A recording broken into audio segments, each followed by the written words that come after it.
Number 8. You should never follow circus music. My great-grandmother, Granny Connolly, had a strange phobia.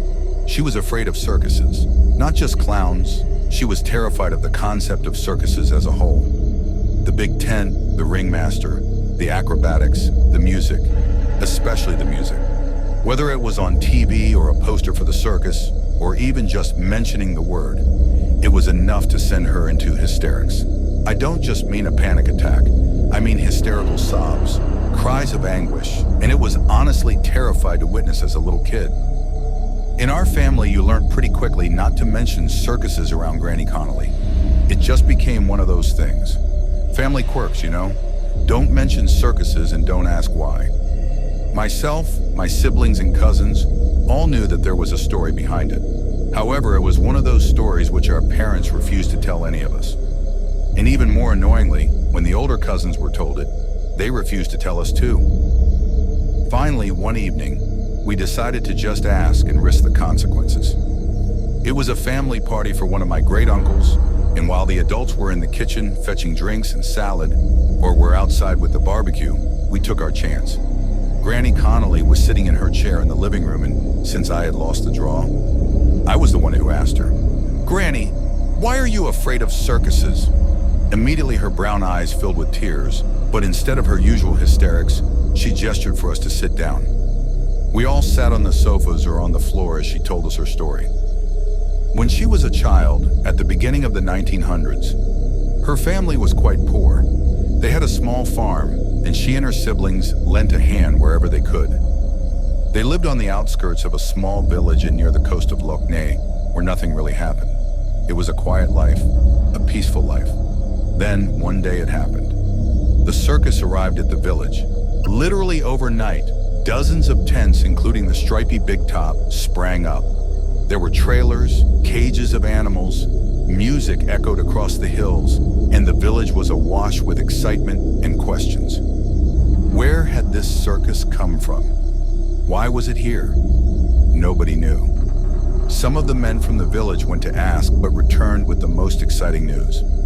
The circus was to perform a special show for the village children. Best of all, children under 10 went for free. Any older children only had to pay a halfpenny. For most of the villagers, it seemed perfect. A chance for the children to see a circus, something none of them had seen before, and a chance for the parents to get the children out from under their feet. However, my great-great-grandparents disagreed. Both Granny Connolly and her older brother Sean were older than 10, and although it would have been free for her siblings, my great-great-grandparents could not spare a literal penny for them to go to the circus, and there was no way they would let the little ones go by themselves. The little ones cried as they heard the music playing across the fields, tempting them, calling them to come and see the wonders of the show. So Granny Connolly and Sean hatched a plan. One of them would claim to take the little ones for a walk and slip into the crowd of children going to the circus. The other would stay at home to cover for them. Granny Connolly lost and so had to stand by the fence and watch as Sean and the younger siblings, Mary, John, and little Annie, headed toward the circus. She could hear the music as they walked down the path, Mary holding John's hand, little Anya in Sean's arms. They never came home. As night drew in, the villagers realized that their children had never come home. Even more horrifying was the absence of the music. The music, which had sounded across the village all day, had stopped. From the village square, they could see that the field where the circus tent had stood was empty. There was not a trace of the circus, not the tents, nor the animals, and especially not the children. The entire county searched for miles around.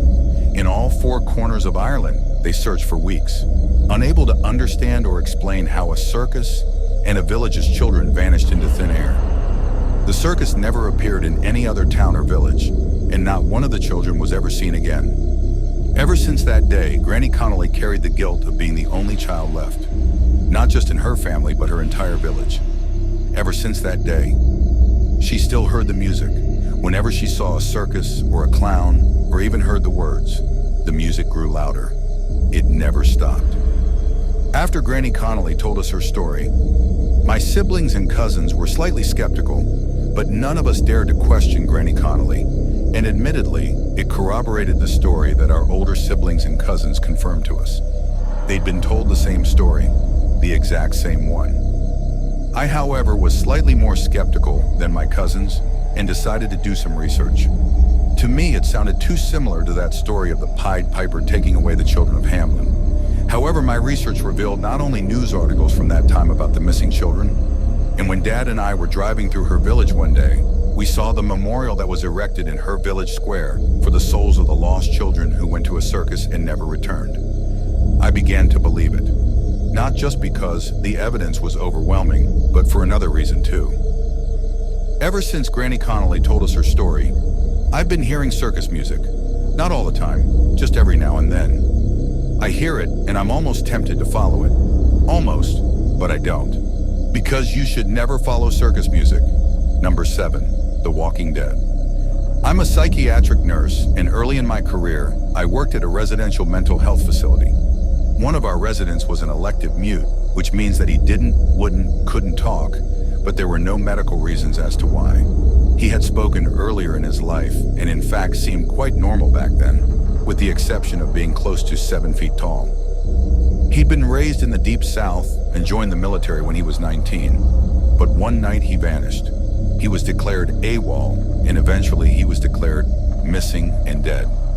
10 years later, a 7-foot-tall man walked into a VA hospital emergency room in my part of the Midwest and said to the receptionist, "My name is Marion Douglas, and I've been dead for 10 years.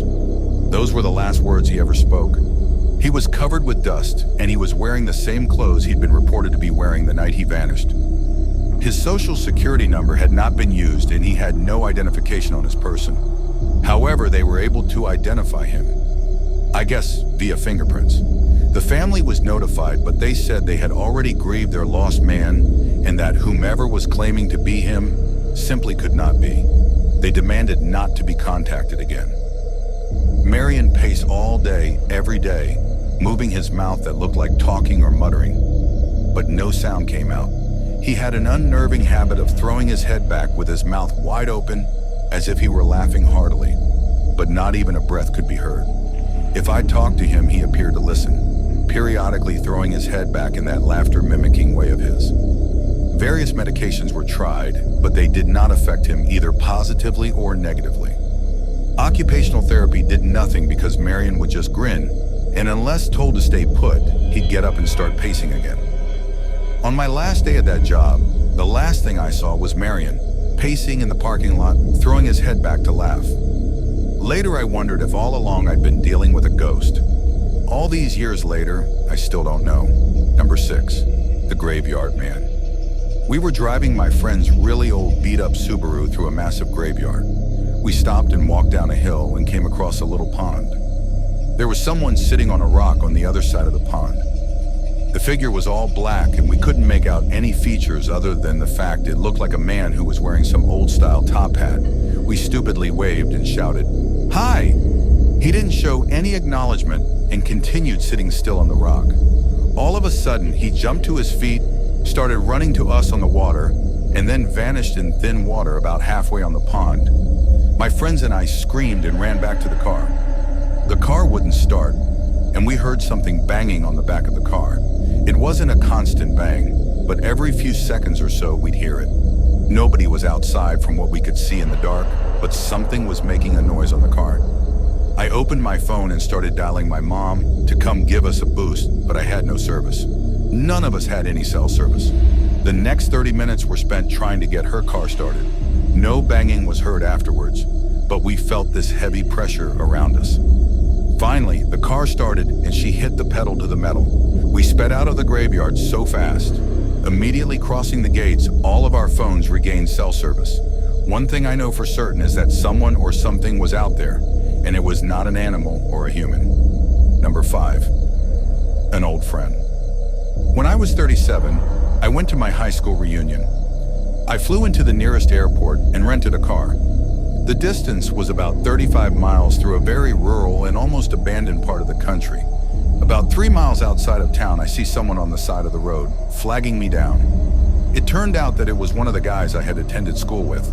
Jim, not his name, gets in the car and we start talking.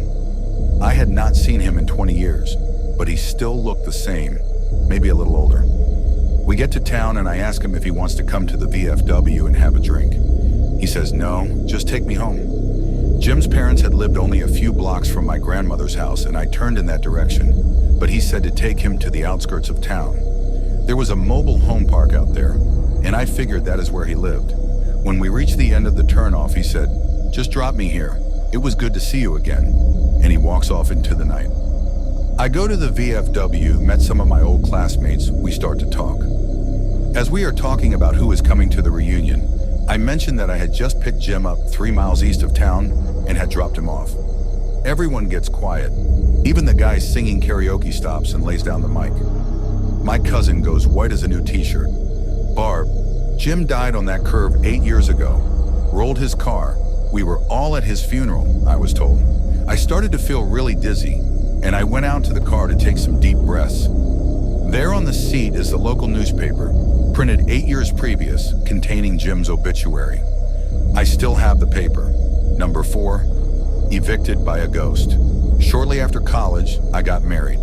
We immediately moved into a basement apartment because that's all that was available within our budget. This place had a poltergeist, and my wife was terrified. Whatever resided there with us made it clear it wanted to live alone. Dishes, glasses, and other items would fly off the shelf. My wife was hit several times. There was always an ominous feeling like we were being watched. At night when we walked through the apartment in the dark, there would be insanely bright flashes of light that would illuminate the entire room. One night while we were going to bed, as soon as my wife and I walked into the bedroom, we heard a voice from nowhere say, "My name," and move. My wife looked at me. I looked at her. I said loudly, "You've got it, bud." We moved out 2 days later and stayed with family.